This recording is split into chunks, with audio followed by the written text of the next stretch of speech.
Hello everyone, today we talk about the Ptolemaic army organization from the foundation of the Ptolemaic kingdom in 305 BC, but not until its end at the death of Cleopatra in 30 BC, as we will stop to roughly the mid-2nd century BC, and we will make another video about Ptolemaic army organization for the later times as well. And the reason being that there are some interesting changes going on. We will partly address them at a point mostly having to do with rather a Romanized kind of infantry, which is not entirely wrong as a concept of, maybe a Roman influence in the process. There were times in which the Ptolemies even used Roman legionaries for that matter. We will see that there were even Romans within the Ptolemaic phalanx of military colonists, but rather because that type of infantry frankly was spreading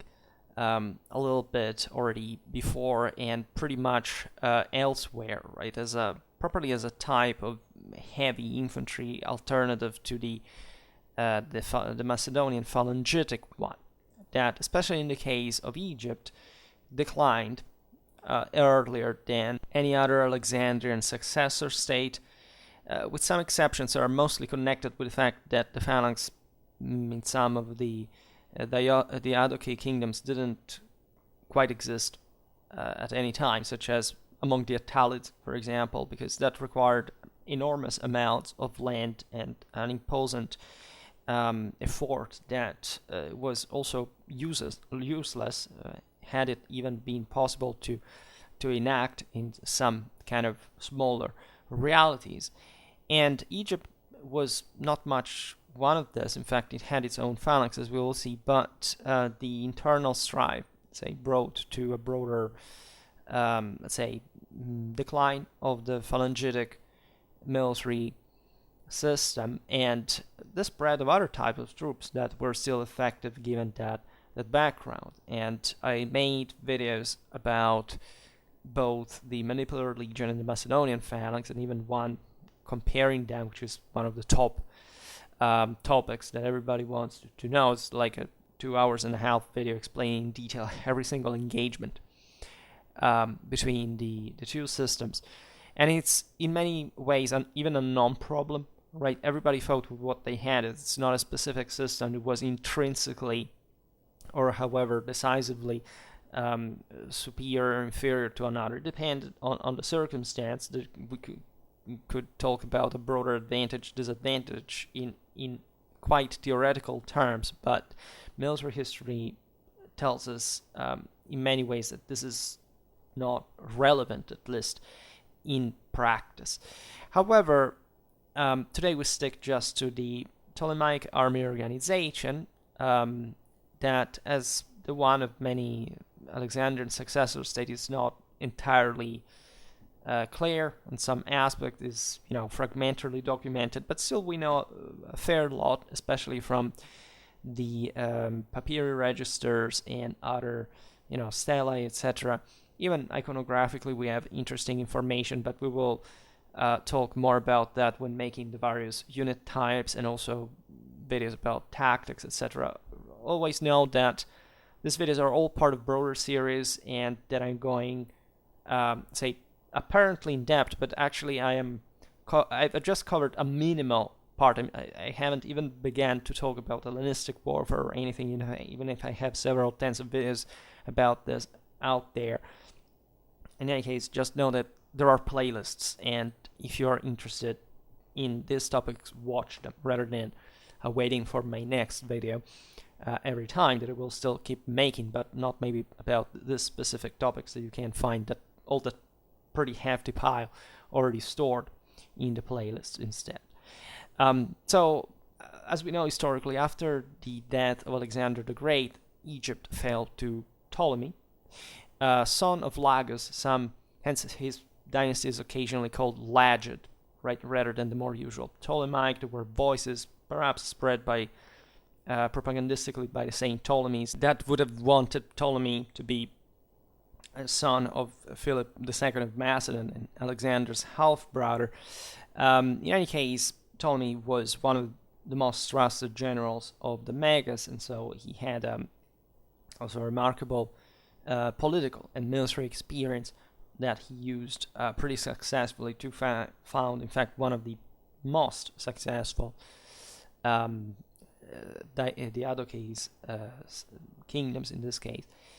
And Ptolemy's descendants ruled Egypt till the death of Cleopatra, right after Actium, when the queen killed herself rather than being taken prisoner to Rome by Octavian.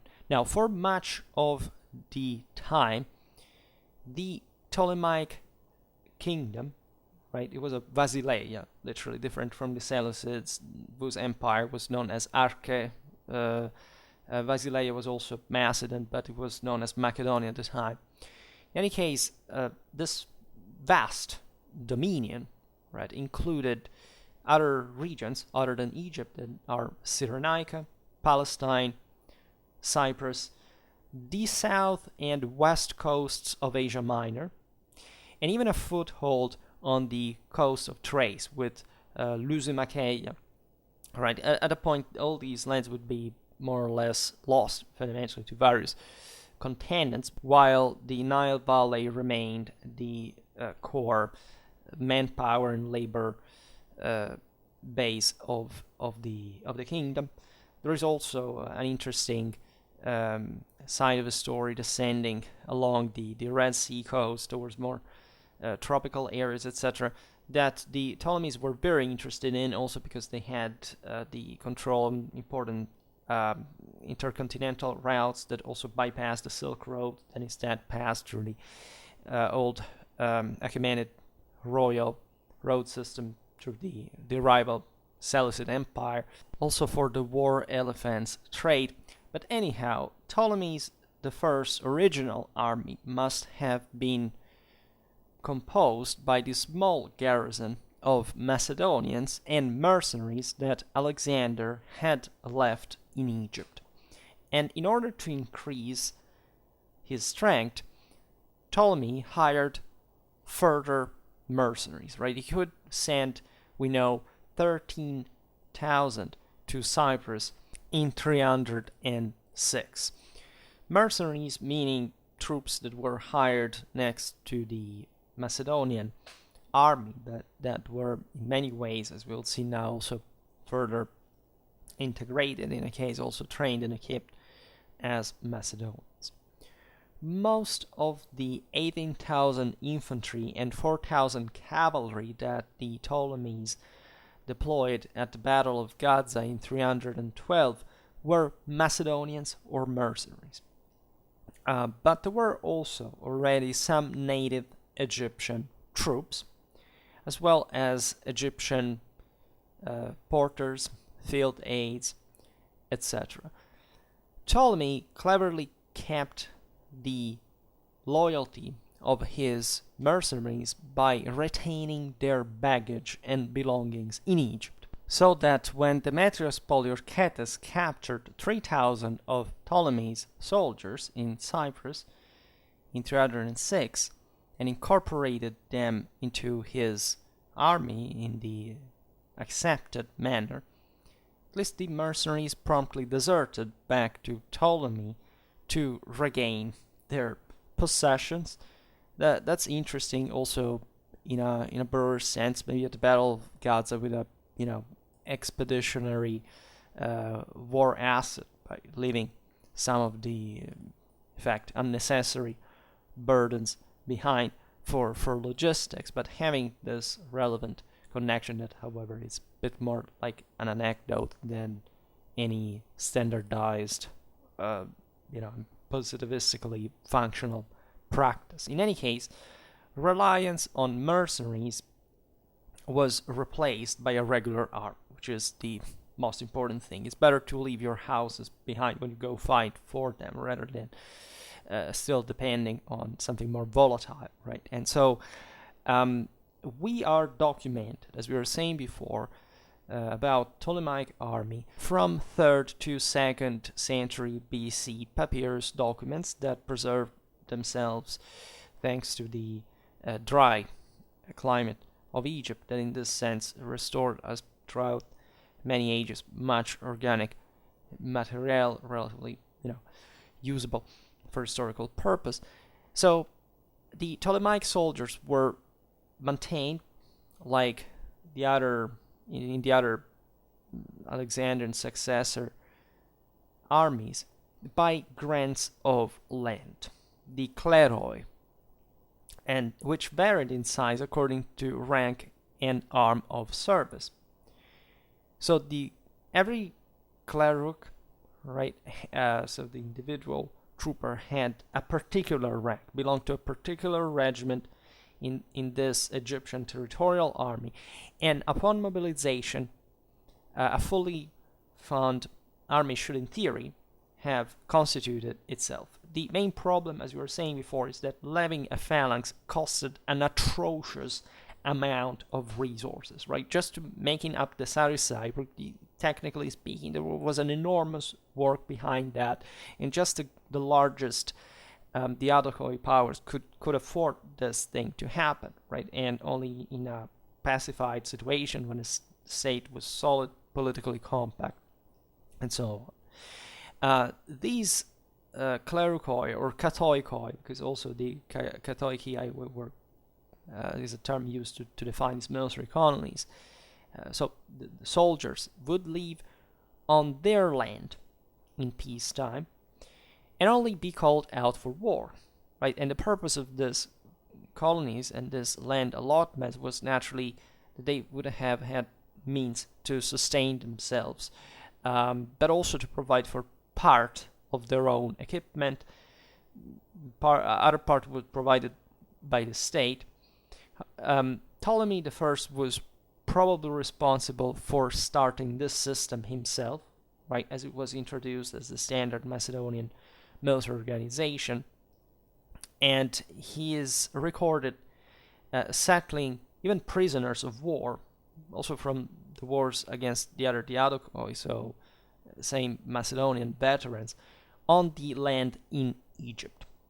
As we will see now, there were also other ethnic elements. That by the death of Alexander, the Megas had disbanded many Macedonian veterans, was recruiting tens of thousands of Persian pikemen, right? So as we will see, and as we have already seen actually in a video about the Seleucid army, the role of native troops was quite meaningful. In that case, the video is Syrians, I think Babylonians or Mesopotamians, and Persians in fact in the Seleucid army, right?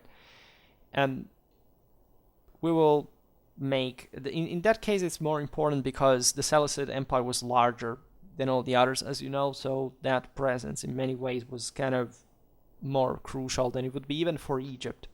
In a sense, was more compact and even could rely on a prolonged ethnic Hellenic element, but not just that, as we will see anyhow. Then the Seleucid rivals. In any case, prisoners were certainly recruited into the later klerikoi, right? These were men that, after all, had their chance, right? Instead of being killed or after or before capture, they were starting a new life elsewhere. And as you know, the Macedonian soldiers were essentially fighting for gain, right? And they were differently from, say, the older Hellenic hoplite, who were just kind of proletarians, if you want, right? A bit like during the Marian reform, they were raised and equipped by the state. Were giving them a job in that sense. So the sons of these military settlers over the generations received training in the core of the so-called epigonoi. So in theory, properly the heirs of the ethnic Macedonians that gave the name to the phalanx entire originally, right? But as we will see now, some of these troops would be levied from the beginning at a point among the local population, also en masse, from also foreign mercenaries or people just coming from abroad. it seems likely that the clericoi were equipped, as we were saying before, in consistent part from state arsenal, like other Hellenistic troops. But at least the horsemen had to maintain their own mounts, right, as they could be disposed of in a will, and this is also interesting. The clericoi are often referred to as, in fact, the Macedonians, and no doubt originally the aim was to create an army as ethnically Macedonian as possible in order to maintain a control, let's say, on the rest of the population from a ruling, a conqueror standpoint, right? But the ethnic origins of the soldiers recorded in the papyri over the centuries suggest that at a point no more than a third of the troops were actual Macedonians. The rest came from, while the majority came from all over the Hellenic world, with some exceptions though of non-Hellenes such as Jews, Persians, and even one Roman. And these sources are generally incomplete, so we can imagine how many other ethnic groups joined in, naturally not much enormous scale, but still in a consistent way over time. I will make also a video about other kind of mercenaries in Mediterranean, also some ethnicities that normally are not really recorded at that time, but were there. So the use of Macedonian, as we have seen also in the video about the native local troops in the Seleucid army, denoted a class of troops rather than a genuine nationality. And it's typical really of the Diadochoi army and of the Hellenistic world broadly meant, right? And it takes different forms. For example, the Tarantine Mercenaries. These were called like that because originally they were associated with a specific type of equestrian culture of the southeastern Italian peninsula, and that was caused also by the presence of mercenaries coming from that area, but that over time just began to define a unit specialized in that specific tactic, so that it had, at the end of the day, nothing to do with the original ethnicity. We have seen this also for the Middle Ages. Think about the Turcopoles, right? Initially, these were kind of local Semitic populations grown from the Near East, mostly also Turks specifically, hence the name. But we know there were, at a point, Greeks after the collapse of the Byzantine Empire during the Fourth Crusade, that began to be Turcopoles, because at that point it was the function most of horse archery to which what was connected. There were local Cypriots, even Frankish troops that began to fight as Turcopoles. It was just, when we talk about tactics, that ability of fighting that way, even though maybe these troops could fight in other, or could afford even better, kind of heavier, more expensive equipment than that. But in the Hellenistic era, the term Macedonian is even more loaded because it literally refers to an ethnicity and to an ideally superior, an absolutely universally superior type of warfare, right? Military system that was embodied by the Phalanx, right? And originally by, in fact, the Macedonian veterans of Alexander and their descendants, as we've seen with the Epigonoi. That Egypt, Ptolemaic Egypt, is perhaps among the various Alexandrian successor state the one in which the Macedonian element diluted the quickest. For different reasons, there are a mix of the local political and social composition, demographics, Egypt being importantly populated, and necessary to be integrated by a power that essentially was based on that single specific basin, as compared to instead the larger Seleucid Empire, also the same geographic distance or proximity from Macedonia in a way, the same Greeks that we have seen making up the actual majority of the Macedonian phalanx came, via sea fundamentally to Egypt, right? Because an important opportunity, Hellenic mercenaries had been present in Egypt since the properly classical times, hoplites, phalanges, etc. And so that you can see that the Macedonian element was either less easily replenishable and would dilute the quickest. And as we've seen in the video, in Egypt, and as we've seen in the video about the Seleucid army, what you realize is that being a Macedonian was at a point just belonging to a corps, right? To the various regiments that were part of it, to which some cults properly were associated. This is to be seen, in fact, in the same Macedonian phalanx, in the Roman army. Every unit, subunit had some kind of characterization. And being a Macedonian there was partaking, like later being a Roman citizen, right? Maybe you were of Celtic origin or Syrian origin, but if you made your service in the army and you won your own elevation to the imperium as a freeman, you could be part of the Macedonian force in this case, even though maybe you were not a Macedonian, as we've seen. You were not even a Greek. You might have been a Jew. There were lots of Jewish military colonies settled, especially in the Nile Delta, Persians, even Italics, as we've seen. So this was part of that general also esprit de corps, in saying, the Macedonians have taken over the world, and this is an enormous prestige to be part of them. And consider it even in perspective in Egypt, where, as you know, there was a much more theocratic view of power, and that the Ptolemies naturally played on cleverly. Later also the Romans did the same thing, for which there was an extra sense of amazement towards properly this military class. It was at the same time a ruling class, as you understand.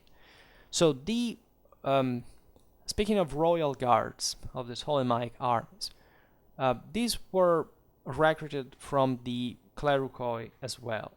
Probably some criteria. It's like saying, the Praetorians were chosen among the best legionary infantry, right? And the rest of the army, pretty much like in a way distinguished troops. And the guard had, we know, in Ptolemaic Egypt, a household cavalry force. We know that at the Battle of Raphia it was 700 strong, and an infantry agema, 3,000 strong, at the same date of Raphia, which may be indicated by the solitary reference to Upas Pistai in Egypt at the same time. Probably this a royal guard was the same as it existed in Antigonid Macedon. We made a video about their army organization, or in Seleucid Syria. And next to the agema at Raphia, there were also 2,000 so-called Perthastai, which, as we have explained, because I made a video about Hellenic skirmishers, let's say, were not to be intended as that kind of light infantry, but as literally picked troops, right, equipped with a pelta, and so also armed, we can presume, by a heavier degree given the position they had in battle. And so, I don't know, Basilikoi Perthastai, for example, is royal peltas of a royal guard, but again, a name that doesn't, in this sense, indicate necessarily just a specific tactical function of place, but also something heavier within the royal guard. Maybe within the same agema, because the Antigonids, for example, had royal peltas within it, and so it's possible, but we don't know with certainty that this could be the same part of the same royal guard, also in Ptolemaic Egypt. They could have also been mercenaries, telling the truth, and that there were also, in fact, mercenaries within the guard. After all, it's the same. Again, we mentioned always the Roman example. Think about the Germanic bodyguards of Augustus, right? And that there was a point with that. And Egypt was rich and well placed in the Eastern Mediterranean to receive also all this kind of mercenaries. Sometimes also enemies of the Seleucids. Seems the Galatians were around for that matter. Now, with the introduction of native Egyptians into the Ptolemaic army on a larger scale for the manpower necessities demanded by the Raphia campaign, and after picked Egyptians, Machimoi epilectoi, were incorporated into the guard. Machimoi simply means pugnacious, so that there have been recent studies pointing out that their association with the native Egyptian infantry only is somewhat misleading. But as we will see, they were probably still largely composed by the Egyptians. They were perhaps called by that name exactly because they maybe, there was an idea of kind of less warlikeness of these populations, habituated just, again, to be ruled by pharaohs, kings of kings, especially in the great basins of Mesopotamia, the Nile Valley, that had been largely pacified, and so, at least, to a certain degree, so that there would be some groups that could be armed and would be armed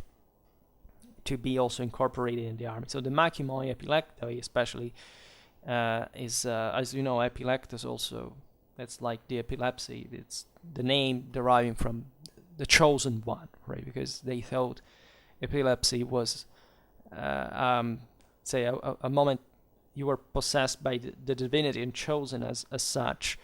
And in the military language, it meant to pick an elite body of troops. And we know these were, again, incorporated in the guard as well. So they had won that, they had earned that as well. We know that at Alexandria of Egypt, the capital of the Ptolemaic kingdom, some mercenaries were essentially regularly stationed, and it's possibly these ones that had specific guard status also as an habit, as a practice, and this would happen, had already happened, would happen in Egyptian history, but also in many others. And again, Alexandria being the more international of the Ptolemaic cities, one of the great Hellenistic capitals, together with Rhodes, Corinth, Pergamon, etc., on the Nile mouth, was kind of a great basin of reception, mercenary reception, say, where the royal treasure was, where the main military infrastructure was, etc. Speaking of cavalry, we know that aside from the guard units, the colonists' mounted troops were organized into eparchiae, each under a eparchos officer. These were divided into elae, that is, squadrons, at least 250 strong, albeit we don't know what the full strength actually was. The elae were divided into lochoi, and the lochoi apparently into decades, commanded by a decanicos, who is not, however, attested before 165 BC. And this doesn't mean much, frankly, as we know too few in general, so of course, all of these units and subunits reflected a practically universal organic that every army had, right? So documentation in that sense is relative. Now, the eparchiae fell in two different categories, right? At least 5 eparchiae were known by numbers, at least in the 3rd century. And the fourth and the fifth specifically are known to have still been in existence at the end of the second, meaning that these were some broader regiments that had maintained a sort of organic continuity, which is not to be given for granted. They were established probably at the beginning of Ptolemaic rule, and as we've seen many times in army organization videos, some of them could be suppressed, others are created from scratch because of political reasons. They could rebel, they could be unreliable, they could be wiped out in battle, or things like this. And so, given that they represented not just a military unit, but something more, right, a political and social community that had also properly its own part of the kingdom in a way, they were not easily kind of reconstructible, and it was much in continuity and again, pride, sense of identity, esprit de corps connected to that, passed down also generationally, and thus remaining something that the rulers wanted to exploit as long as it remained functional. Then there were also other four hierarchiae of lower status that instead are not known like apparently this kind of regular national Macedonian perhaps, but by numbers, but by ethnic names. And in fact, these are things like the Tessalians, the Thracians, the Mysians, the Persians, and we know that they received less acres of land holding compared to the numbered ones that had 100, while they had 70 only.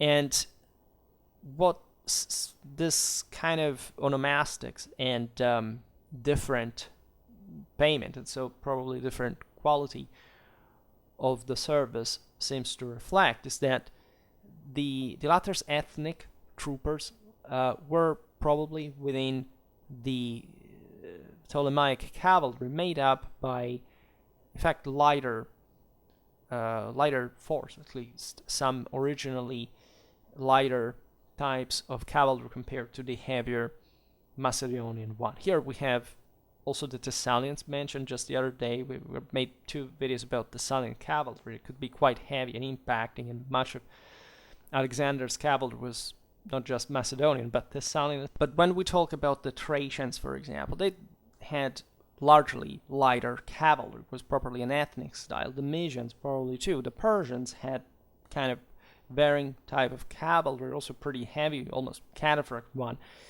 at a point. Not the full barding, but say half-armored horses, let's put it this way. In any case, the fact that they're paid less means something for sure, and it could evidence this. Maybe it doesn't even stem from the original kind of tactical specialties of the various ethnicities, but rather how they had been integrated in the Ptolemaic army, maybe in a more accidental and say disorderly way, so that they weren't maybe even some of the finest troops they had found. Maybe they were also prisoners of war, turncoats, or simply other people that, because maybe they were poor, they had fled into like the closer kind of power, the most convenient they could find, right? And so they were settled, and as we've seen, they also maintained their own horses at a point. We know also, however, that during the 2nd century BC, the 70-acre lots were increased to 80, right? So not like the numbered units, but suggesting that they were, as cavalry force, kind of gradually having, maybe even uniforming to the others by a certain degree. And this happens mostly because of a general tendency also of relying on, let's say, the Ptolemaic Empire, especially after Panion, as you know, declines, right? It's knocked out as one of the major powers. So after that, you may want to have, kind of less but more reliable troops. Also, the Phalanx doesn't quite appear anymore. So you realize that there was kind of a scaling, and even in this properly of the Ptolemaic military power. And so in this, when you don't have less kind of stopping power of infantry power like the Phalanx, etc., increasing cavalry force may be an answer, right? So this is interesting, and maybe what was going on.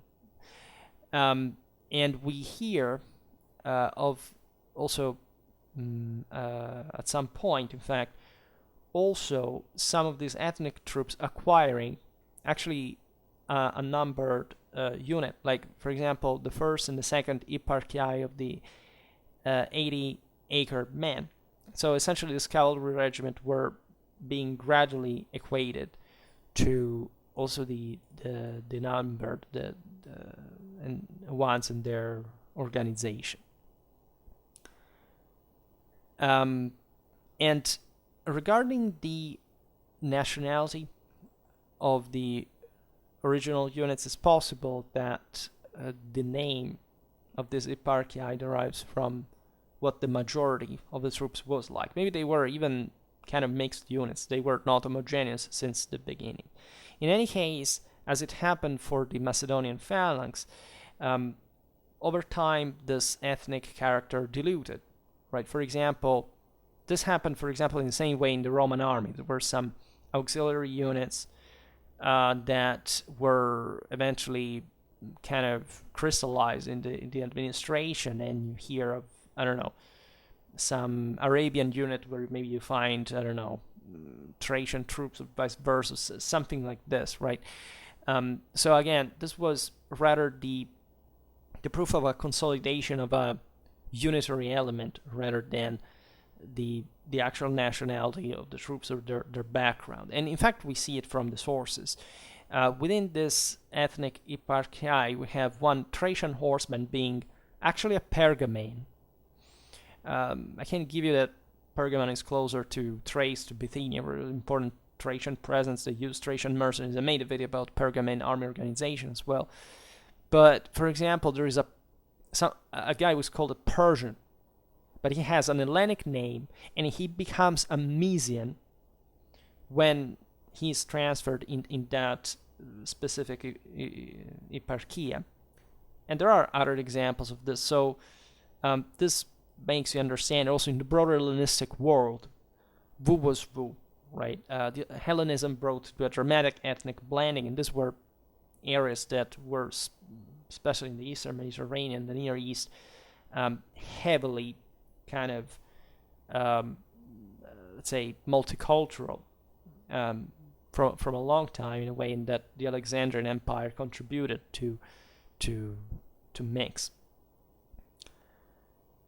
So we have, in any case, the same example of, some, as there were the Macedonians from one side, there were also this other kind of ethnic troops that, again, become kind of a symbol rather than anything strictly,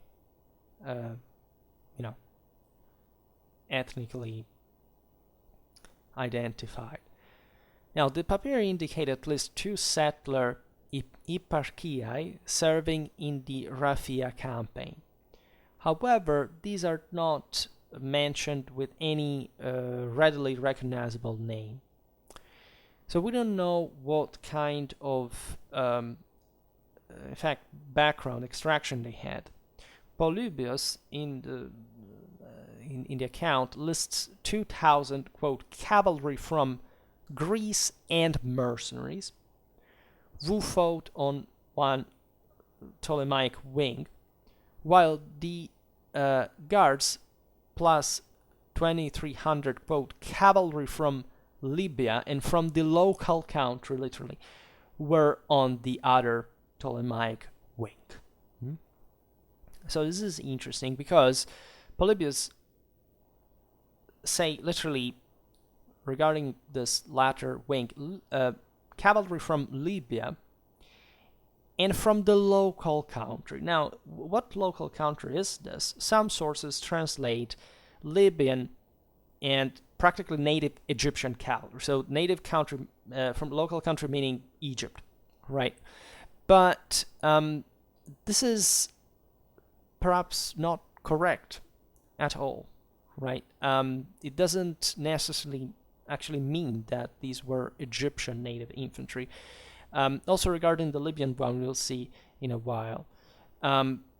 Because from the papyri, we don't find any native Egyptian cavalry before the mid-2nd century BC, right? So Raphia is the end of the 3rd century BC. So it's a, systemically speaking, a macroscopic datum that we get there, and the idea that the Ptolemies used Egyptian cavalry regiments as early as Raphia doesn't seem to be supported by any other evidence.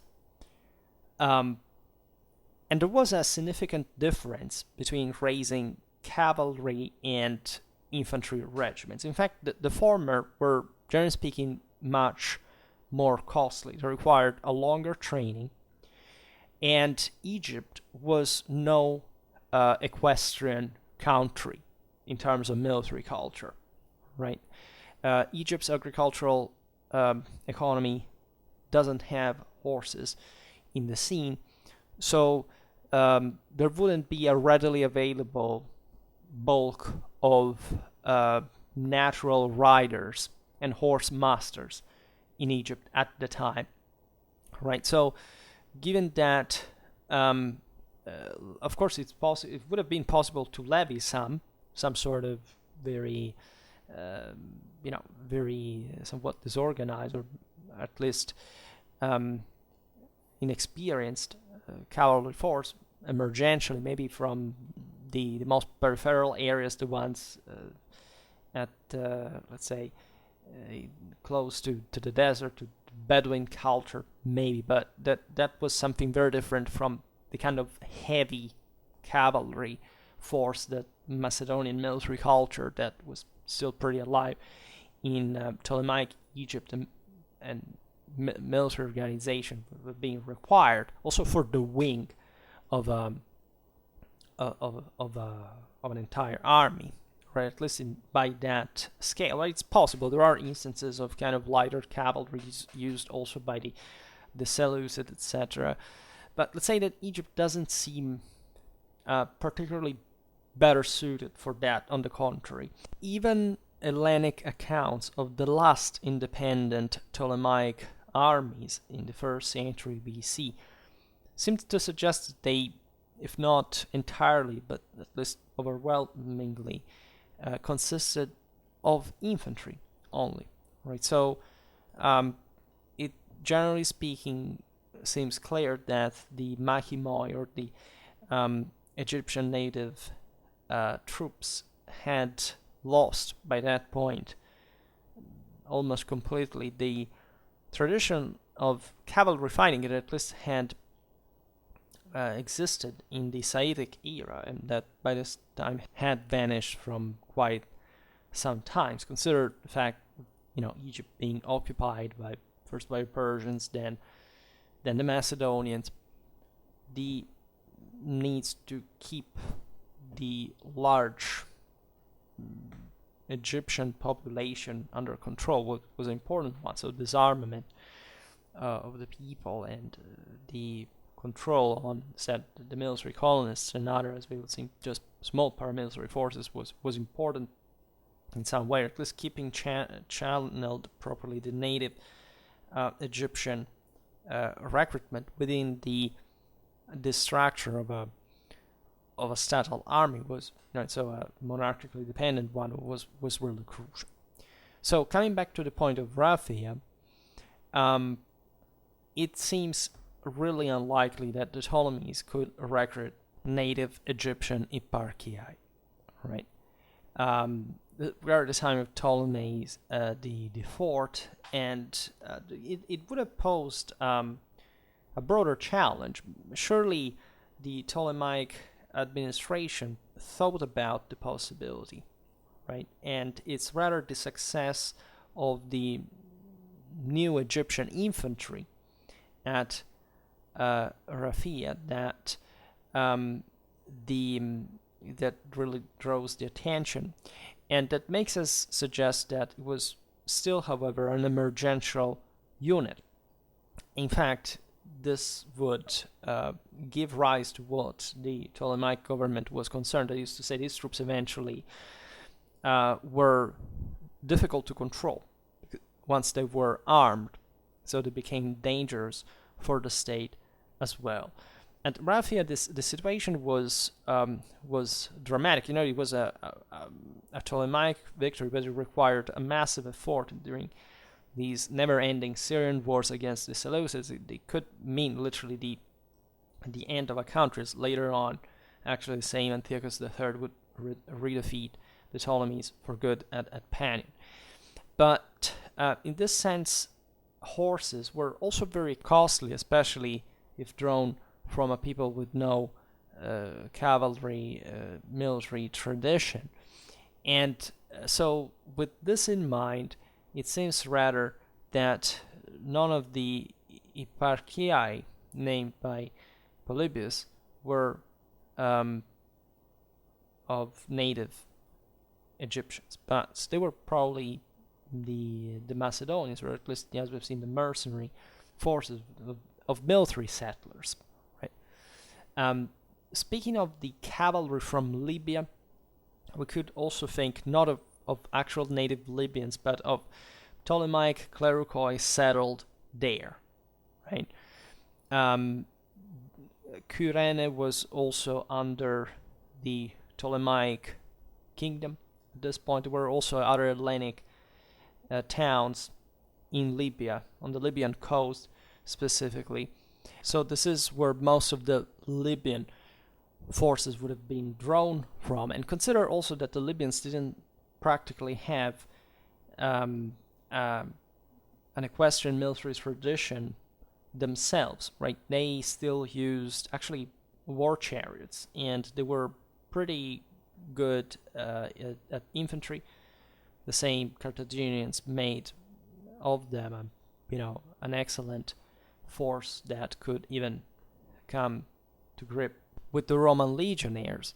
So it's unlikely that the Ptolemies hired from, especially also from such relatively primitive peoples that had not fundamentally constituted even the bulk of part of the local forces. Like for Carthage, it's different, right? Because the Carthaginians, like the other Phoenicians, didn't actually carry out demographic colonization. They mostly settled in the markets and then controlled as magnates the local inhabitants to maintain their latifundia through their wealth, through their mercenaries, and so on. So, but whenever they wanted to levy consistent local troops and train them in part, they would use the Libyans, whereas the Ptolemies were factually not even controlling the Libyans proper, right? They controlled this strip of land north of Libya, the coastal one, up to Cyrenaica, and then the African hinterland, yes, was Libyan, and there were surely Libyans inhabiting within this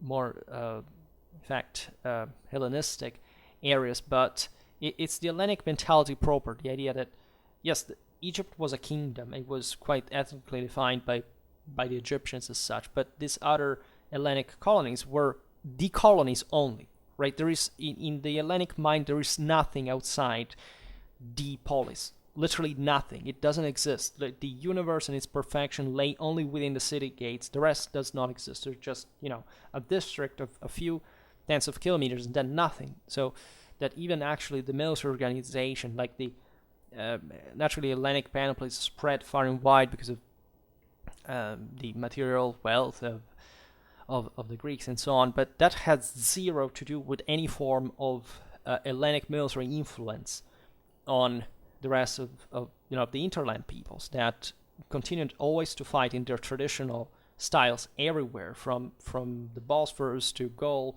to North Africa, right? This is extremely important to understand for ancient warfare, otherwise one starts to mess everything up.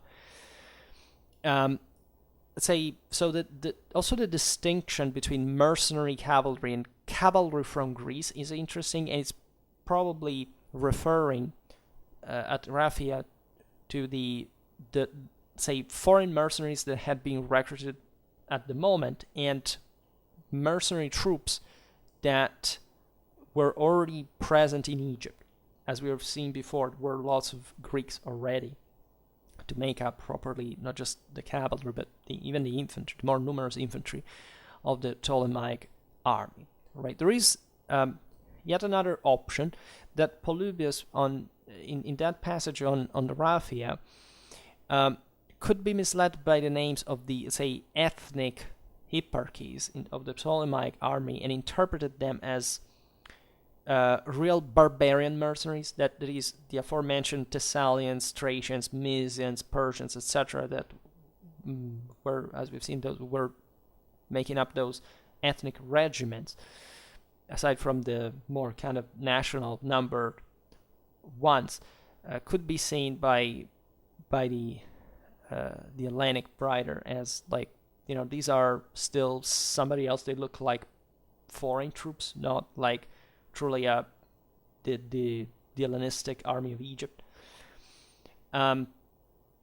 So if these are, barbarian forces are his mercenary cavalry, and those from Greece are all the Greek mercenaries, then the local cavalry, as he called it, will have been only the numbered eparchiae. But it's just an hypothesis that can't make sense. Again, think the mind of a Greek, right? Everything that is not concretely Greek is barbarian, right? It's true that there were the Tessalians there, but if you if you consider the broader, you know, ethnic pool, as we've seen, there were also lots of, as we've seen, Thracians, Mysians, Persians, and God knows what. And it might have looked as if those were not native, let's say, in the sense of those Macedonian forces that made up the bulk of the Ptolemaic army, even though at this point also were not, as we've seen, Macedonians, but still were mostly Greek, and so maybe Polybius still thought in that kind of way, right, about the Macedonians were considered Hellenic anyhow, so that's the point. So the bulk of the Ptolemaic clericoi were infantry who formed the traditional Macedonian style phalanx, and these were counted as 25,000 at Raphia, right? And some of these troops were called protoi, that means the first, somewhat first class troop that was paid more for particularly long or distinguished service. And consider that, albeit it's normal in units to have the best ones properly in the array, and also the best troops within the first ranks, the Macedonian phalanx organization was based on files. That is to say, these were they developed in depth, like a single files of literally one trooper under the other. So this idea of those were in the front properly, also in the phalanx, in phalanx depth, were considered way more, right, than the others in the first place. Naturally, we have an idea about the phalanx organization, but yes, this kind of in-depth segmentation was present as a thought also in other forces, but the phalanx was deeper at a time than other formations, and so the consistency of the first ranks was more important also for maintaining compared to other historical formations, to maintain that vital cohesion that made the frontal invincibility de facto of the phalanx that we know. And this reference to the protoi could be also to the file leaders individually. We would form the first rank in battle, so it's an idea, some sort of NCOs. We don't have much detail about the Ptolemaic phalanx organization, but the probable one consisted in 4 files of 16, making up a pentekontarchia, that is equivalent to the tetrarchy of the, say, of the Phalanx theorists, but also the real one, the documented one of the Antigonids as well. Each file of 16, by the way, was commanded by a Decanicus that we have encountered also in the cavalry. And yes, even if, it was in theory, as the name says, the leader of 10, still this had approximated to 16. There are many of these oscillations organically. Think about the Roman maniples passing from, say, 60, from 100 to 60 to 80, like over time. This depended on how armies autonomously evolved over time. And then two of these formed, of these 4 files of 16, formed a hekatontarchia. That is a unit of 100. So presumably also here of 128 rank and file together. And two of these syntagma, which is known to have had its own standard bearer and officers. So the equivalent of a company, the unit with which the troop would identify the most, right? The basic tactical unit, also provided with important autonomy at that level. This would be the syntagma of the Hellenic Phalanx theorists, and the equivalent of the Antigonid speira, right? That is also translated sometimes as maniple when referring to the Roman legion. 4 syntagmata made up a chiliarchia under a chiliarchus, so a leader of 512 men. And these units were numbered as a reference to, for example, the 7th chiliarchia, for example, we find in the sources, while other units such as the Hekatontarchiae, the syntagmata, and probably others were identified instead by their commander's name. Likely, at least we're not sure. There were surely other, even symbols and names and specific, again, distinctive features probably that characterized them. Specifically considered that from the papyri, we, looking at the clericoi, we read very often their rank, regiment, but also kind of all sorts of other titles that we are actually not able to understand with specific certainty. This naturally means that the degree of privatization in this army, especially during the decline of the Ptolemaic kingdom, was probably important, because this particularism especially doesn't inspire too much homogeneity by a certain degree. Naturally, we have explained, also hinting at before, what was properly the nature of an ancient core unit, how it was maintained, especially again by powers that, like in this case, were essentially declining on longer run. And speaking of higher formations, we know the Pentakosiarchos, ruler of 10-24 men.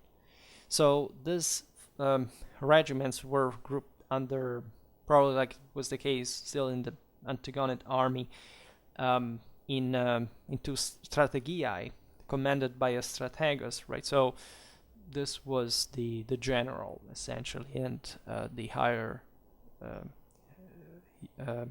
organic units were posed under his command. We also know of taxiarchioi as Ptolemaic officers, so these were other sub units, but also here we don't know exactly how large these taxiarchiae were.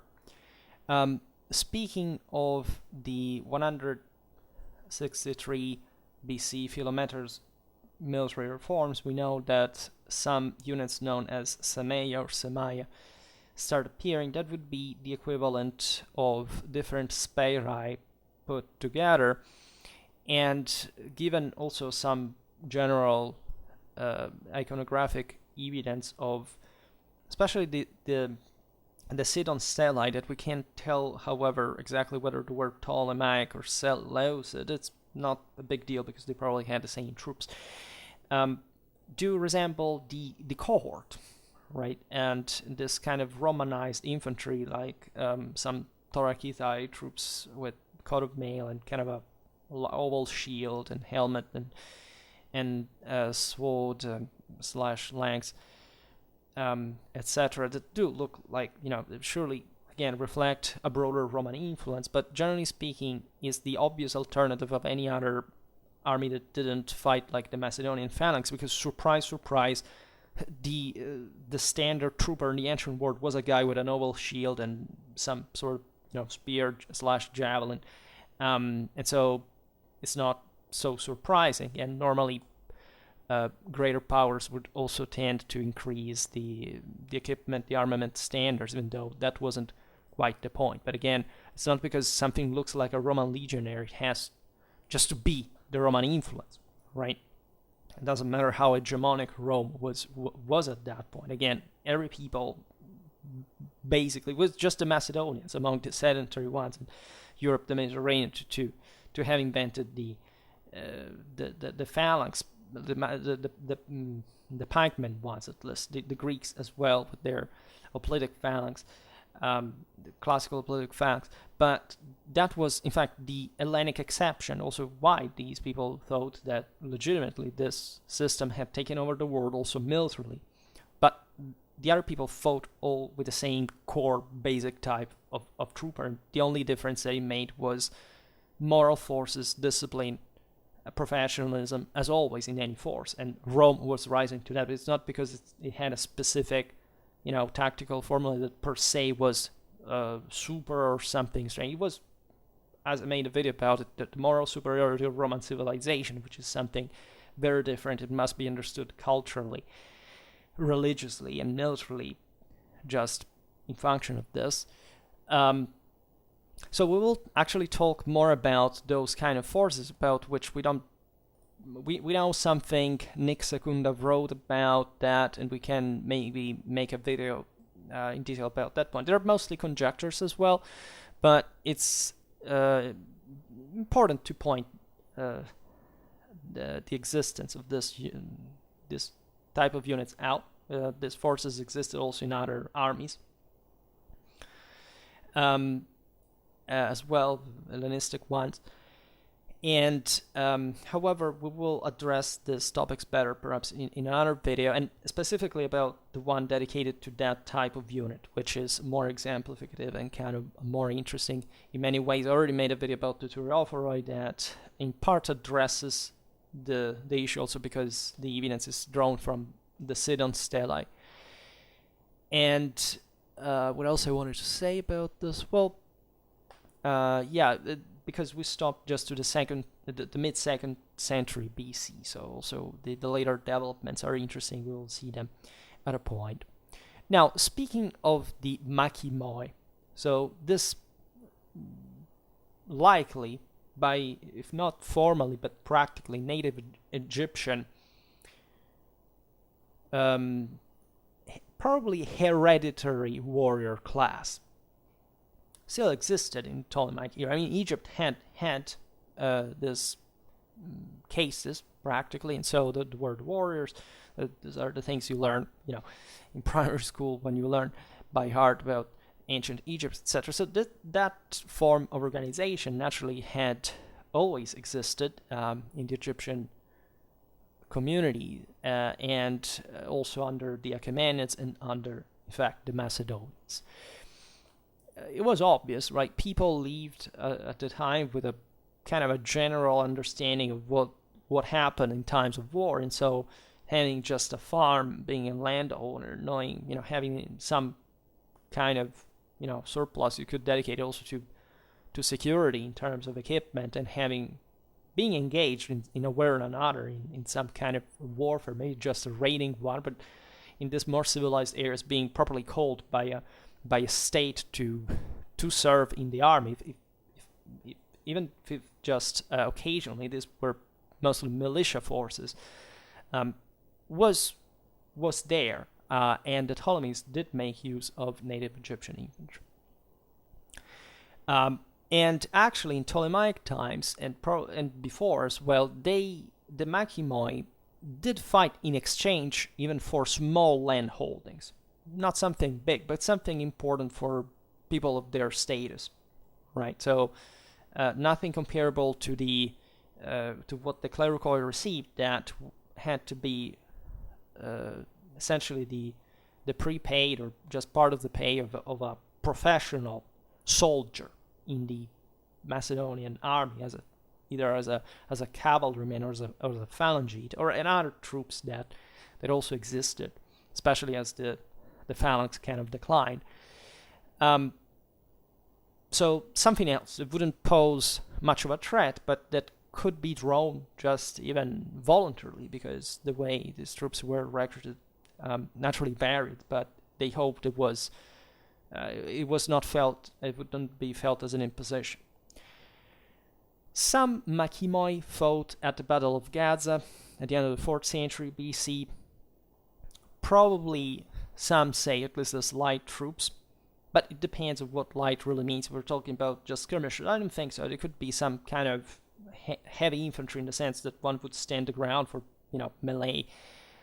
So there were different types of troops naturally within the range of what Egypt could offer, more or less completely. As we see, not much of cavalry. It also probably exists in some minimal number, but wasn't anything, again, collectively nurtured, and therefore it had a poor, discipline, cohesion, etc. Surely some of these Machimoi served in the Ptolemaic fleet. That was important, not just the sea one, but one, say, patrolling the Nile. And in fact, for internal policing, right? And until Raphia were not greatly relied on for land battles, and they were not supposed to, because normally at that point, say, of political and strategic challenge and crisis and emergency, what you wanted again was relying on the professionals, on the phalangites, and this cavalry wings, some similar ways, and plus auxiliary forces, mercenaries, whatever. But at that point, especially in the Hellenistic world, on professionals, right? We don't find any seasonal warfare here. This is a full-fledged kind of large powers clashing against each other with this important structural military system, recruitment system, etc. Because they had to cope, in fact, with an equivalent maintaining that Macedonian military standard. And after that Raphia was the last big victory, right, after against Antiochus III, that eventually took out the Ptolemaic kingdom at Panion, just a decade later, something more. But as a part of the reforms whereby Ptolemy IV's ministers reorganized an outnumbered and inefficient Ptolemaic army before Raphia, native Egyptians were also recruited on a large scale, right? And it does seem, in fact, in that specific occasion, that they were part of the broader phalanx as well. After all, this was the point. Like, if the state could equip you and train you, also natives were welcome, especially in conditions of emergency. As we were saying, this thing would get out of hand because these people are armed and start making a mess afterwards, in spite of the Ptolemaic victory. And it was dangerous, in fact. But let's say that infantry, differently from cavalry, as we've seen, was easier to recruit within the native Egyptians, right?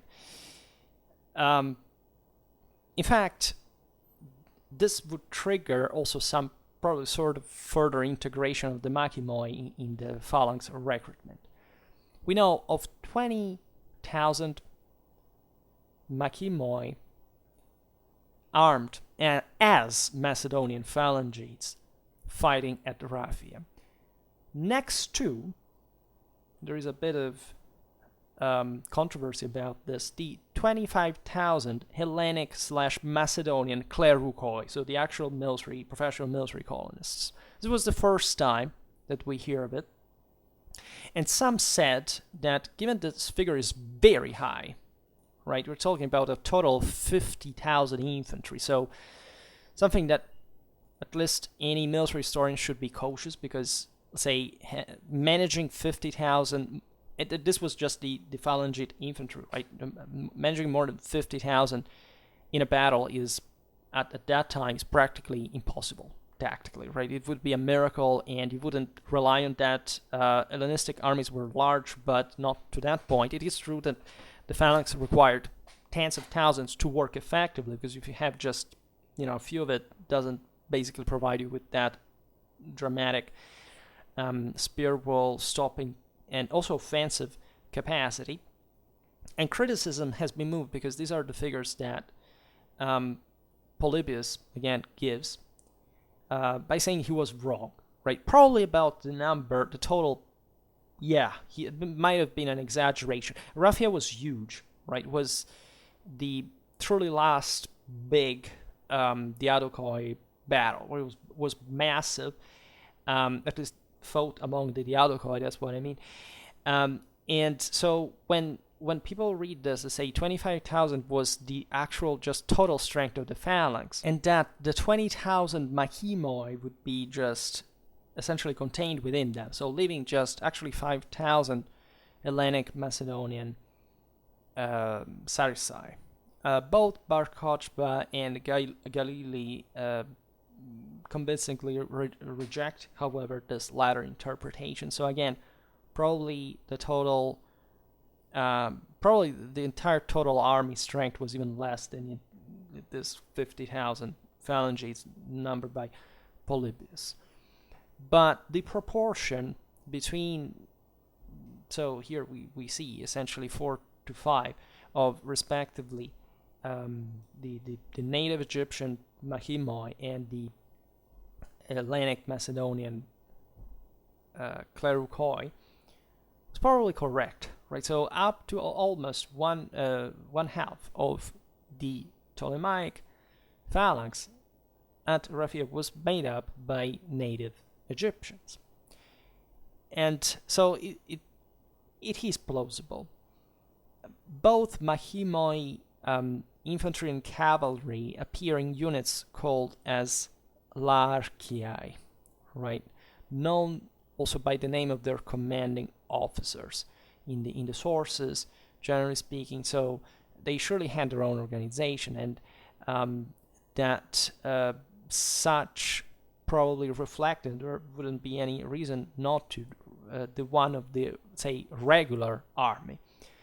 So at that point you realize that Raphia was particular as an emergential situation, etc., but that on the long run, that if anything, necessity of a government to rely on the broader population for military service would later on bring to integrate these forces in the regular army. It would be a divide, still again, based on the aforementioned idea of the Macedonian corps being more important, more prestigious, and maintaining that. But still in practice, yes, there were kind of native Egyptian phalanges, just like there were Syrian, Mesopotamian, and Persian phalanges in the Seleucid army, right? Ptolemaic Egypt.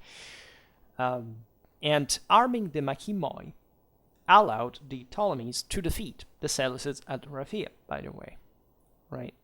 After that, as we were saying, not just that Machimoi kind of began to rebel, but that this sparked native Egyptian revolts all over the country, right?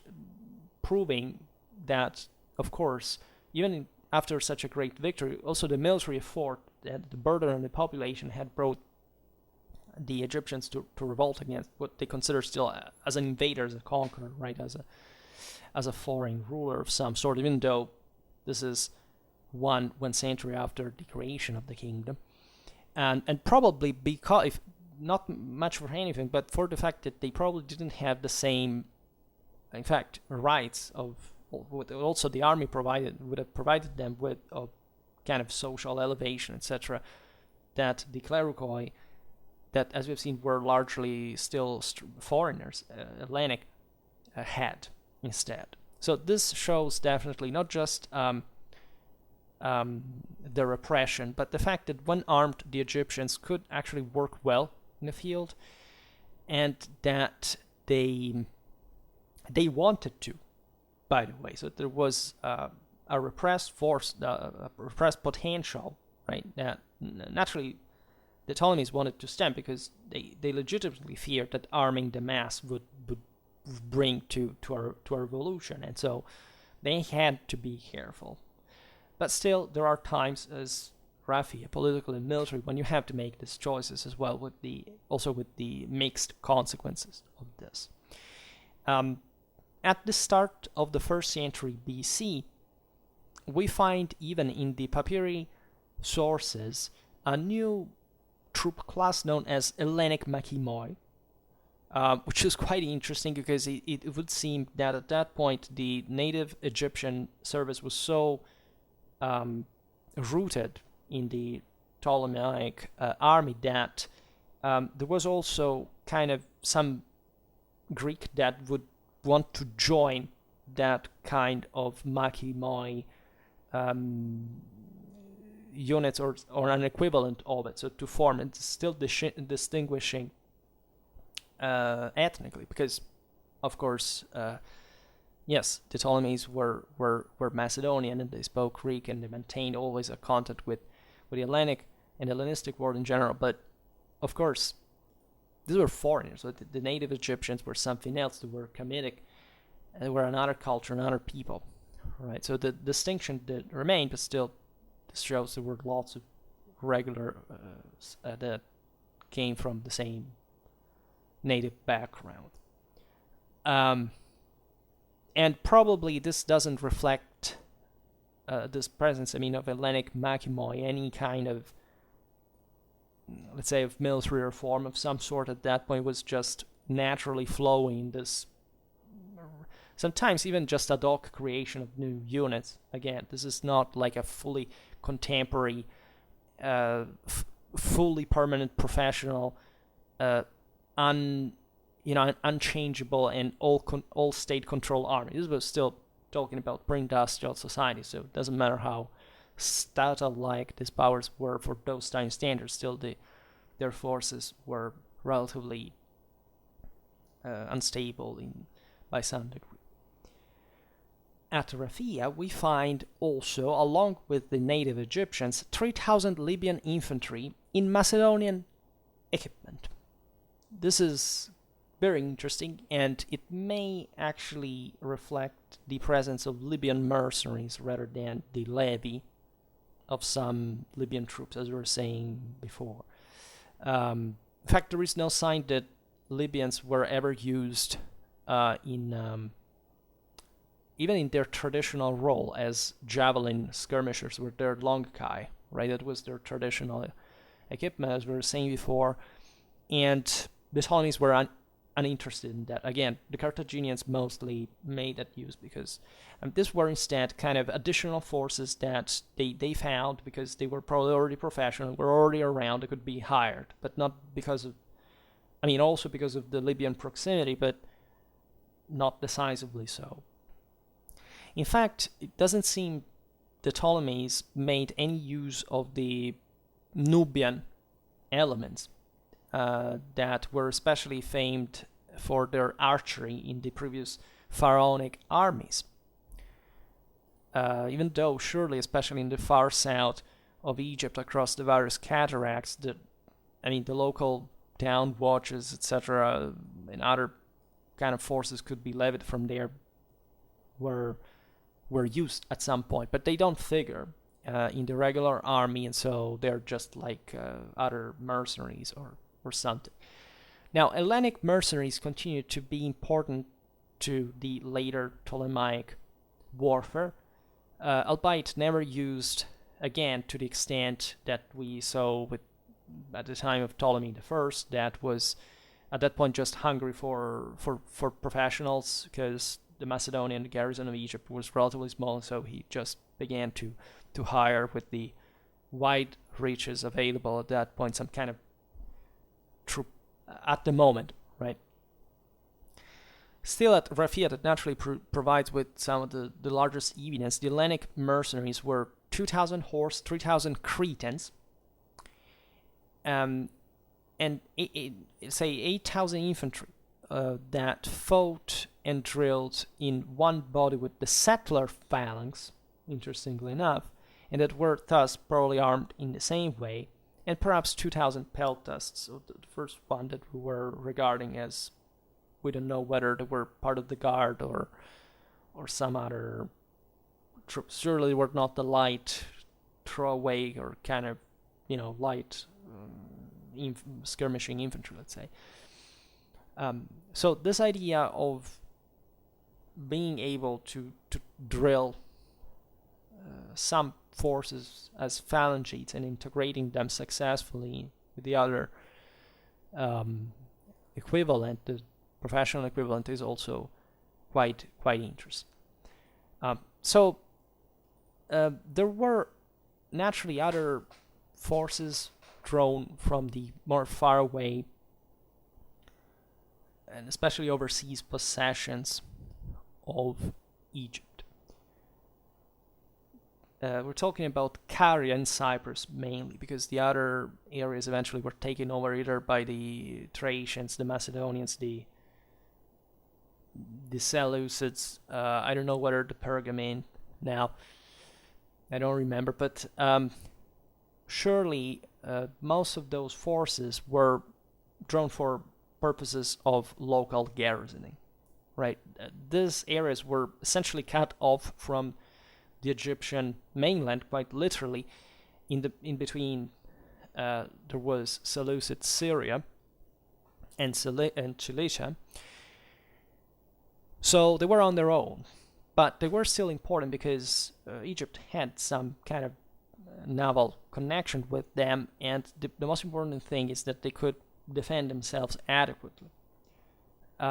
Most of the wars between the Seleucids and the Ptolemies were fought in Syria. As you know, an endless bath of blood. I think up to 6 Syrian wars was between Syria and Palestine. It was terrifying. And however, the most obvious strategic theater, right? So these were relatively less important, albeit the Seleucids, as you know, arrived at a point up to the Aegean Sea, right? Through Anatolia, longitudinally, they even invaded Greece, before they were defeated by the Romans, etc. In any case, the troops you could find in these overseas possessions were very mixed. Like Anatolia, in many ways, was one of the most ethnically diverse area. It was also politically fragmented. As we were saying before, not even the Attalids that at a point managed to... even the Attalids, yes, they managed eventually to take over part of that southern area that had belonged to the Ptolemies, but I think it's because the Seleucids had taken it over before the Romans eventually gave them green light to do so. In any case, there wasn't like a true center. So this was a mostly kind of rugged area where most of the so-called Tureophoroi would come from, right? If you have a bit weighted to video games, Total War series, etc., you know that probably the Tureophoros looked something like Greek in style, but really what they called us Tureophoroi was an immense, let's say, amount of troops that objectively looked like pretty much all the same. But that weren't necessarily more, let's say, Hellenic than others at all, right? It has to do just with having the thin oval shield and basically nothing, something of course like a spear, javelins, and that's it. And you could find this infantry every freaking where. Everywhere, and they were sometimes of very low quality, right? Most of the times, on average, at least. But you could find them anywhere. So these were great troops for garrisoning, for example, because they weren't terribly expensive, but, ancient warfare was still pretty much similar to the medieval one as far as fortresses were concerned and their effectiveness, in spite of, the dark prejudice that we have which we have overloaded their importance in medieval warfare, at least in comparison to the ancient one. More on Ptolemaic siege warfare later, briefly, at least for the army organization's sake. We know that Ptolemy's the first mercenaries included Rhodian mercenaries, maybe the famed slingers, but we're not told so, and surely there were Rhodian mercenaries that fought like many others, as Tureophoroi, as hoplites, as archers, as other troops. In 221 BC, there were 1,000 Cretans and 3,000 Peloponnesians at Alexandria. Also, these mercenaries' specialty is unknown. Maybe the Cretans were the famed archers, the Peloponnesians might have been maybe hoplites rather, but also Tureophoroi or troops like that. In 203 BC, we have 6,000 Aetolian infantry and 500 cavalry hired to fight at the Battle of Panion in 200. That's an interesting amount, telling the truth, considering what the general size of an army could be. So this does reflect also a typical Aetolian background, some hoplites, Tureophoroi, lighter infantry, and some cavalry of, say, both heavy and light type. The Ptolemaic mercenary garrison of Cyprus formed some guilds known as koina. We have found them also in the Seleucid army. Also, for as far as the natives were concerned, were some properly called sacral kind of rituals attached to that. It was naturally you had to. There was a minimal initiatory rite for entering a military unit at every level. Right, this was not done just by tribesmen. All ancient military was sacral in a way or in another, and this sense of belonging, having power, and acting also a bit like the mob, and having that kind of faculty in the use of violence was fundamental in basically in all peoples here. We know that there were different foreign koina. For example, the one of Achaeans, Ionians, Cilicians, Lycians, Cretans, and Thracians. That reflect pretty much the most obvious type of say ethnic troops you would have found around there, but they weren't the only ones, right? We know that the Lycians and Cilicians were likely to Tureophoroi, at least that kind of southwestern Anatolian area produced an important amount. The other Anatolians known from grave monuments at Alexandria. There was surely some other tactical specialization. I mean, all of them would be present, but still, again, those troops were mostly, considering also the mountainous interland, etc., this kind of light warlike infantry. Also, the Achaeans and the Ionians, that were Hellenic, or at least, especially the latter in the interland, Hellenized, were probably providing with similar troops at the end of the day, perhaps with some greater pinch of hoplitism in it, just guessing. The Cretans and the Thracians instead were more likely to have fought in their native styles. You see, Crete was really just mostly known for archery. There were surely, Cretan hoplites and Tureophoroi, etc. Whereas the Thracians surely were tribal to the point that, they just fought the way they were used. Again, similar tactical specialties at the end of the day, because more or less all the world was similar in the way they fought. But the Thracians were a bit more kind of wild and in that sense appreciated to know how to fight in their native ethnic style. In the Ptolemaic army, we have also the only exception in the entire Macedonian warfare of actual mercenary clericoi, which doesn't even mean that these were actually pikemen, Sarusopheroi, let's say.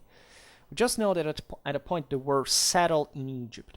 So these were troops whose armament we don't know. The fact they were clericoi mostly indicates rather that they had a clericoi status from somewhere. That is to say, maybe these were, make an example, Seleucid clericoi that had fought somewhere, but let's say, would did control them? They could render their so they were part of the Seleucid army. They knew the craft. They were killing machines, but they would at a point go to fight for someone else, like the early Swiss, right? Originally they were forbidden to fight for other powers. Eventually they just go away, because how do you control, like in pre-industrial world, what people do on kind of in a strict way? You can't. So at some point these people had fought as mercenaries, maybe in other fashion. That doesn't mean they have to be pikemen, especially because, as we've seen, the Macedonian phalanx requires really tens of thousands of people to work the way they did. So no, there wasn't a Roman phalanx of tens of thousands going around.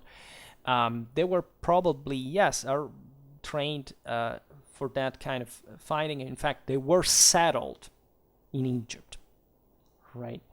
And so initially as mercenaries, but perhaps but then were granted land, right? This one we know. So they perhaps were incorporated in the regular army eventually, because they already knew how to fight in the phalanx, right? But it doesn't mean they were fighting as phalangites while they were mercenaries roaming around, right? And even if they did, which I don't think it's the case, it's the only exception that confirms the absolute rule that there weren't any mercenary pikemen, right? Pikemen could be afforded, at least pikemen in the sense of troops equipped with pikes. Yes, they existed as mercenaries, but not to make the phalanx, right? A pike is simply a long lance. It's not but fighting as chunks of phalanxes that you could hire around, no, there weren't, because those worked only in the mass of the phalanx that could be levied by this enormous powers, like the Seleucids, like the Ptolemies, like the Macedonians, and individually they would have been ridiculous. So they would have better fought as something else, given that, of course, they were actually trained to fight as something else as well, right? And no, the fact that normally the phalanges had less of a for example, swordsman training than, say, the average Celtic, Italic, or Iberian mercenary, the warrior, that doesn't mean anything, right? They knew how to use, they knew how to chop, they knew how to kill. These people were designed, as any military must be, for the entire purpose that we thankfully have used it for, exclusively to exterminate human beings. And these people were able to do that. That's not the point. The point there is the training they had received for being able to fight in the phalanx had this been arrayed. And they that's why they were given land, by the way, and so what they were integrated. But again, not because they were found fighting as that, or searched for being fighting like that. There is no evidence of that. I say this because, again, I have a little total war bias there, and I can't see things like mercenary pikemen, because mercenary Macedonian pikemen, because they did not exist. Right, there is no historical evidence of them whatsoever. This being the only one, and not even the fact that they were actual pikemen, by the way. So as long as the Ptolemies controlled that foothold on the Thracian coast of Lysimachaia, on the Marmara Sea, the Thracians could be recruited from the hinterland. We know, for example, that the Thracians were used for the garrisons of Ephesus in the 3rd century, and also in Cyprus. Now, the Galatian Celts from the Anatolian heartland of Ancyra and Gordion, etc., were first hired by the Ptolemies in 274, when Ptolemy II hired 4,000 of them to fight against his rebel brother Magas in Kyrene. So these were also readily available. They could be found by the Ptolemies just through their Anatolian possessions. And they weren't very reliable, though, because they rebelled. And so the Ptolemies thought, well, to keep them stranded in an uncultivated river island to starve. And the Celts were present. We know there are Gallic inscriptions even in Egypt saying, we've been here, like a bit like the Varangians later. And you find actually many nationalities everywhere. The Crusaders did that. Even the Romans did that. So this kind of interesting. But yes, there were Celtic mercenaries reaching as far as Egypt, and there is this general idea that at least the Anatolian Celts were a bit biased against the Seleucids, that regarded them as kind of subjects, and so they would maybe serve the Ptolemies preferentially. In any case, the Galatians didn't actually do much in their military history. They were pretty standard Celts. Again, you would be surprised by how much Total War mythology of the mods, etc., had made them kind of Superman heroes, etc. No, the Celts basically fought pretty much in the same way everywhere, and they were kind of average good. Like, they weren't anything particularly special. On the contrary, most of the time they were hired because they were cheaper than the others, and so these were peoples that didn't have enough collective training to spend as well as other mercenaries, as a matter of fact, unless they fully entered the system. But again, because they were professionals, not because they were Celts. But there is a lot of mythology about that, and kind of also a lot of anti-Romanism, unfortunately, that must overpower the Celts for some reason, as if, even the reality of what happened to them were not enough macroscopically from a historical point of view. So Asiatic mercenaries were used in some form.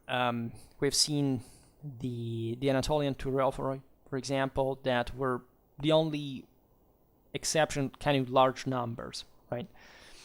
Egypt had at its east, so Sinai, the Arabian Peninsula, etc. So we find Idumean Arab mercenaries in Memphis at some point.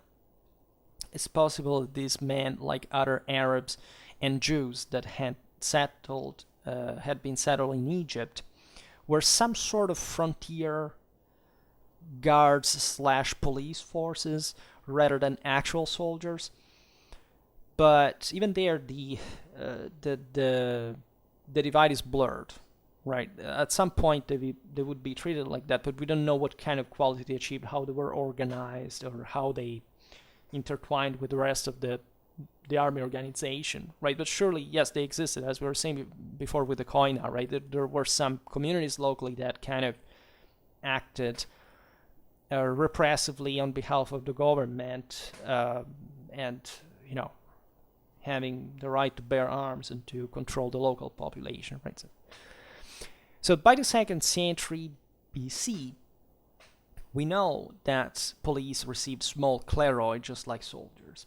So at some level, it was like those native forces that we've seen before that received land plots in exchange, right? They were smaller than the rest of the professional forces, but still they received it. So there was some kind of professional, semi-professional connection with them. As we were saying before, there were lots of Jewish villages in Lower Egypt. That may reflect the fact that Ptolemies used these foreign troops, as it often happens, to rely more on their bond with them as islands between a native ocean to preserve the control of the most important strategic areas, like the Nile Delta, for example. The same goes for the Arabs on the desert frontiers, except that's probably because they were simply more warlike as tribesmen in general, and so they were more habituated to frontier raiding, caravan raiding, and counter caravan raiding in that sense, but the difference was blurred Bedouin lifestyle, etc. So that could be something. So these troops were, of course, combat effective, but we don't find them indicated in the Ptolemaic army as a whole, right? Surely, again, people of that ethnic background did participate, could enlist in the army in some way, but these ones, as we see as police force, were not part of the army. It was kind of local militias, town watches, and so on. They were not called up even for raffia. There was probably a reason of not make the native Egyptians too jealous of them, given that this was their first chance. They were armed, as we've seen, and they also thought they would have, by seeing them, by even taking them away from the towns, would have brought to a more extended revolt than the one that actually happened later. So that may be a good reason why they were not used by the Ptolemies and kept where they were. Towards the end of the Ptolemaic era, when the army of Clericoi seems to have dissolved practically just as a system, Caesar records an army of 18,000 infantry and 2,000 cavalry, including, he says, quote, brigands and pirates from Cilicia and Syria. At that point, as you know, it's Pompey that had brought to a definite end of the Seleucid Empire that had become just a pretty small thing at a point. And just in Syria, the Armenians at a point, their Tacites, were given by the Romans the permission of ruling also on Syria. So Cilicia and Syria were the former Seleucid core lands, and so you see there the collapse of the Seleucid state and the fact that would be plenty of brigands and pirates. I mean, the Cilician pirates were famous. That's what Pompey also tamed successfully, as you know, also Caesar, partly. And so you see there a broader disgregation, right, in the face of the Roman onslaught of all these previous Hellenistic systems that were irreversibly declining at that rate. So there wasn't any specific progress of their military organization. On the contrary, right, it slowly died out. So, in other words, what Caesar is telling us is that the Ptolemaic army was made up largely by runaway slaves, exiles, and other scum of the earth that was just being hired by the Ptolemies because readily available and kind of probably in a cheap way, as they were desperate in that moment. And we think in general they were lighter forces than the average as well. Some say mostly missile troops. At least Syria, traditionally is associated with the kind of idea of archery, and there was some of that. Like, that was the area where the composite bow world began, right, from a Western perspective geographically. And so, yes, there were some forces of that kind, but I don't think we know with certainty. Surely they weren't anything particularly substantial, right? Maybe the Cilicians were a bit more, especially the ones of the interland. They were kind of a bit more mountaineers and aggressive and so on, but there would be also all type of melee forces. And consider that at this point Rome had provided Egypt with legionnaires, right? There were actual Roman legionnaires in the Ptolemaic army that had been sent there to bolster up the government on behalf of, Roman hegemony on the country, practically. And the civil population of Alexandria was also not militarized. They rioted often because it was just a big city. So they also played a part in that context, but generally speaking, you see there again the collapse of a state that was being infiltrated by the Romans, and that's pretty much it. It's also interesting that the Romans used their own legionnaires, of course, as a kind of peacekeeping force in a sense. Pax Romana being, quite contagious, especially when it's quite deterrently affirmed at a sport point. But that's how you make civilization, frankly. And the Ptolemies, at some point, pioneered, or at least stopped, the Hellenistic polyarcetic standards. They had a large quantity of artillery. They had some of the best arsenals in the Mediterranean. The Library of Alexandria was, providing also with this greater technological bias that actually made up a very small proportion of those times science, right? When people say, the world, the ancient world was about to trigger an industrial revolution, instead the brute Romans took it over, and it killed the Hellenic bullshit, right? 90% to be generous in by diminuting that of what we call technological research was actually just philology, right? The fact that Hellenistic monarchies had means to make things like, the steam engine, which was known, right?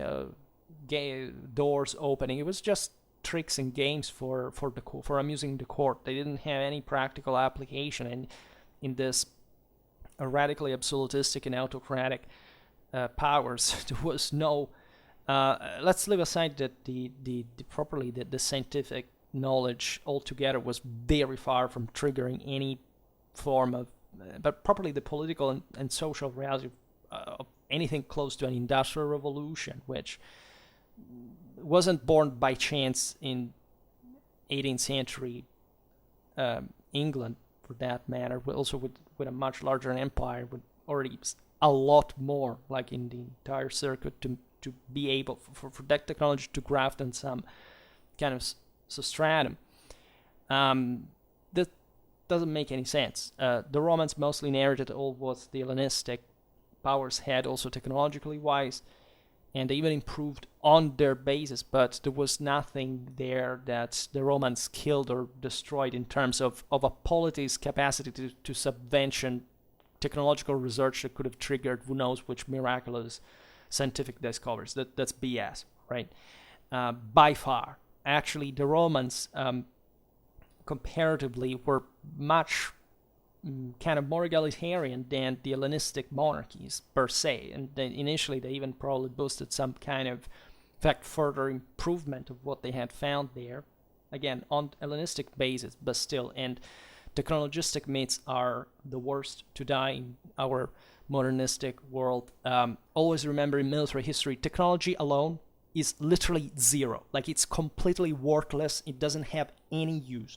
Doctrine is everything. If you use technology without doctrine, technology is just a burden and nothing else, right? And I think the same Roman army there is a pretty effective way of realizing what makes the difference in war, that, as we were saying before, Clausewitzianly, is moral forces, which is a very different thing from having tools and pretending to take over the world with that. It doesn't happen, just telling you.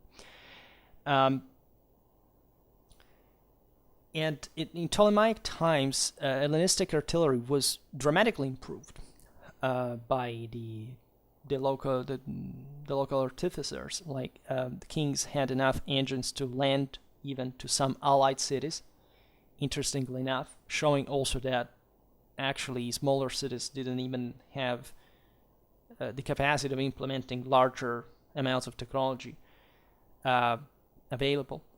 And during the siege at Alexandria, Caesar was pretty much plagued by Ptolemaic bombardment, that artillery. So it was quite meaningful. Another feature of Ptolemaic forces, like the broader Hellenistic ones in general, was elephant warfare. Ptolemy I had a few Indian elephants. he may have captured a few from the region Perdiccas before he was actually abandoned by his army, while trying to invade the same Ptolemaic Egypt. And Ptolemy I also took 43 Indian elephants from Demetrius Poliorcetes after the Battle of Gaza.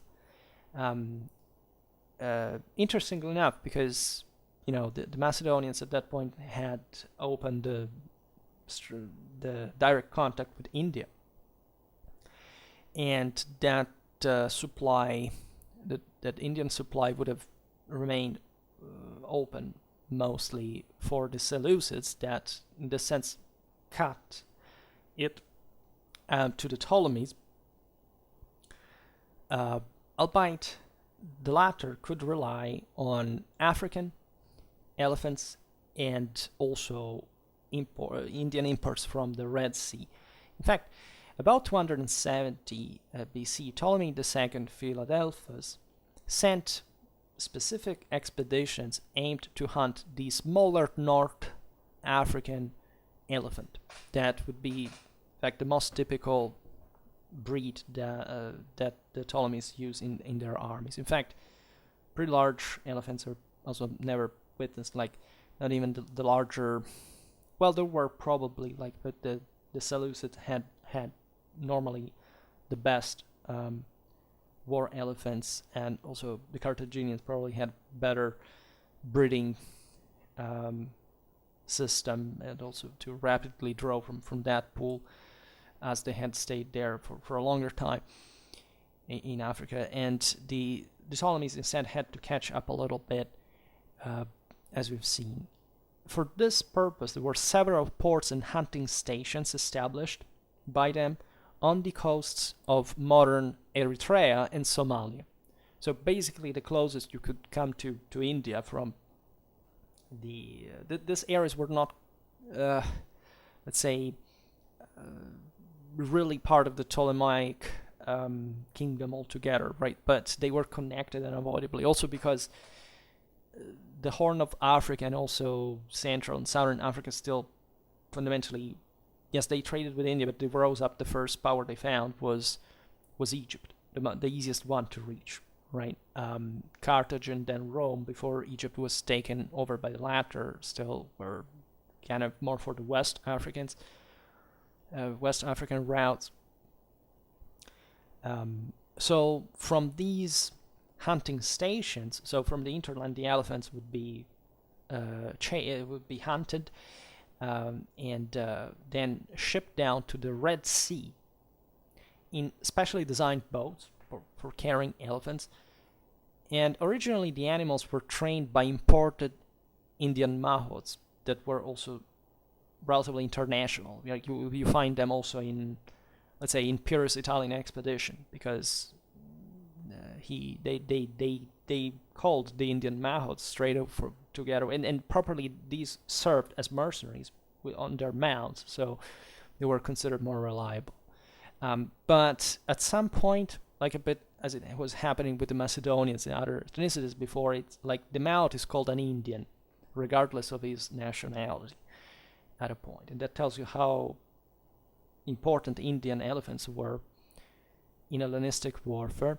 But we know, as a matter of fact, that some mahouts were Hellenes, for example. Some other were Africans, like Carthaginians, for example. And there were 73 elephants in the Ptolemaic army at the Battle of Raphia as well. So I hope that we will be talking about Ptolemaic warfare soon again, because it's very interesting and underrated.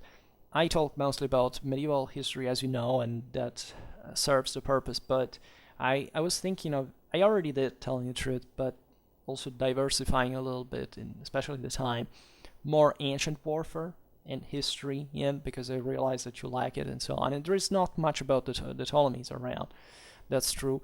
But again, still in my schedule there is every single damn thing, from army organization, tactics, units, battles, right? I don't know, about the Ptolemies, we can make tons of videos at this point in the same way. So also reflect, and I don't make, generally speaking, Hellenistic history. I mostly talk about Roman history. We will probably encounter the Ptolemies there sooner or later, some Roman history video, but I was thinking about also expanding a little bit more, also conceptually, about what these powers really were, and that takes a bit more of a general history, but you tell me if you're interested. In any case, for today I stop it here. I just hope that you enjoyed this video. If you did, please share it, otherwise leave a like or subscribe to my channel if you're interested in my upcoming content. And for now, I thank you heartily for listening to me. I wish you a nice time and see you next time. Bye.